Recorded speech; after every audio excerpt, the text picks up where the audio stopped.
not doing the Twitter version. Mine's going to be a little bit longer than that. But I really do want to thank you for inviting me to come here and to be part of this extraordinary experience. The idea, this morning I was in a meeting in our offices in which one of the people was lamenting the fact that professionals have replaced volunteers and that increasingly our organizations are all about professionals and less about volunteers. And then here I hear that this particular organization is all volunteers. So I can't wait to get back to the office and say, it ain't so, it ain't so, it ain't so. We'll get there. But I think that what's great about this conference is the opportunity for you to learn not from types like me, but from one another and the experiences that you have, because you will learn much more, and what will be equivalent in your life experiences will be those. So what I try to do in my remarks, before getting to the challenges before us all today, is to put myself in your shoes when I was in the same place that you were, and what those experiences were like for me. And that's a very complicated thing to do, because nobody's experience is the same as anybody else's experience. What life opportunities I had was part due to my life circumstance, part due to serendipity, just pure luck, and the time that I was living in. And so all of those kinds of things would make my particular experience different from each and every one of yours.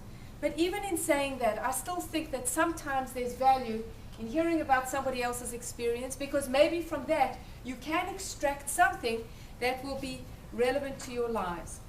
So I want to start by quoting Tao Ching, who said, "Knowing others is intelligence. Knowing yourself is true wisdom. Mastering others is strength. Mastering yourself is true power." I've been asked to talk today about how you might make an even greater difference in the organizations that you serve and in the work that you do. And as I say, I think that that is a very tall order, because for me to suggest how you can make a difference in your organization, in your community, would suggest that I know where you work and what you do, what level you're working at, who you're working with, and how could I possibly know all of those things. But as I say, I think that if you draw something from what I've done and my experiences, maybe that would be helpful. And so I thought I would start my comments by sharing a little bit about that. I grew up in the very most southern tip of Africa, in South Africa, in a society that at the time that I grew up was known the world over for its racist policies and oppression of most of the population by a very small white minority. That's what I grew up into. I didn't ask for it. That's in fact what happened.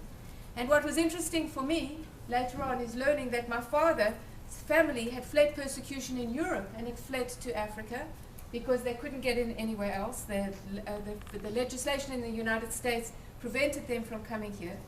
And in order for us to be aware of our social environments, he sent us off to go to social youth movements and that kind of thing, because he wanted to be sure that we were aware of our environment, and there was only so much that that family could teach us. So at the age of 10, I was sent off to the Girl Scouts, and in my particular case, I was also sent off to a Jewish youth organization. And at the Girl Scouts, I learned all about, with my peers, about team building exercises, about the environment, about those sorts of things, how to survive in the wilderness. Now, there wasn't exactly a wilderness in my neighborhood, but I learned all kinds of things there. It was quite fun.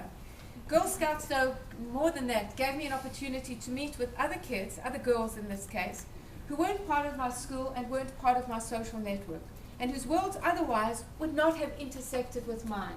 And that really was the huge value for me.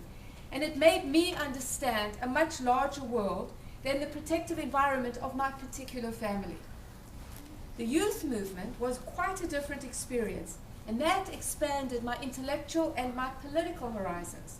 Nothing that I learned at school. There we learned about the injustices of apartheid and what a decent and just society was all about. Not just what was in front of our faces and yet invisible, and would stay that way unless we were prepared to do something about it. And this I learned beginning at age 10.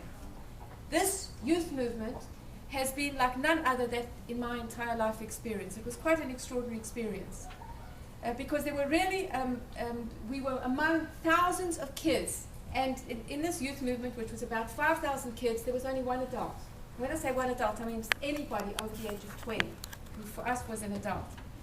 Although I must say, I better change my attitude about that. I remember when my sister's young child saw me when I was about 18 and she was about 4, she said to me, "You're so old." What can I say? But there were these thousands of kids, and the way in which we ran our youth movement is that if you were 2 or 3 years older than the groups coming up, you got an opportunity to lead about 35 or 50 or 60 kids in the work that we were doing. And it was all about these social justice issues. And it was expected that we would step up to the challenge, and it was in fact in that environment that I learned the art of debate and how to give back and to be part of a community. What was odd for me is I had no idea that this was unusual and that this isn't what kids did, because that was just simply expected of us, until I came to America to study. And here I came as an immigrant of sorts to a country that spoke English,